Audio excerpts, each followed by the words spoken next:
মসজিদে অন্তত একজন ইতিকাফ করতে হবে। আর যদি এক ব্যক্তিও কোনো মসজিদে ইতিকাফ না করে তাহলে পুরা মহল্লাবাসী সকলেই গুনাহগার হবে।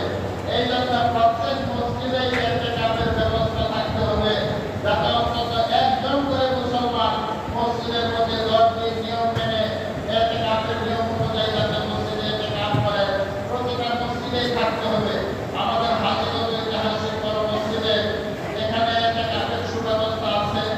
অনেক দিনদার ভাইরা ইতিমধ্যে মসজিদে সামান পাঠিয়ে দিয়েছেন, এখানে অনেকে এসে গেছেন। আলহামদুলিল্লাহ আমাদের এখানে ইতিকাফের সুব্যবস্থা আছে।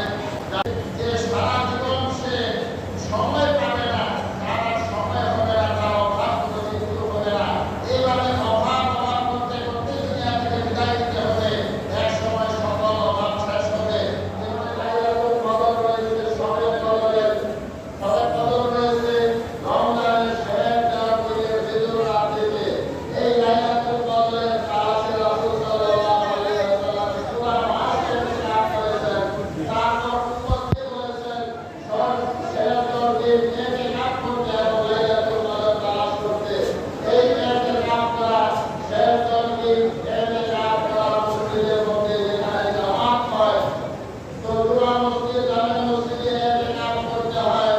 আর মহিলা তারা নিজেদের বাড়ির পাকওয়ালা তাদেরকে সম্পদ দিয়েছেন। বর্তমান আমাদের 30 দিন ইতিকাফ করার পরে রাসূল সাল্লাল্লাহু আলাইহি ওয়াসাল্লাম বললেন, তাহাজ্জাউ লাইলাতুল কদরি ফিল বিকরি মিন আশরিল আওয়াখির মিন রমাদান। তোমরা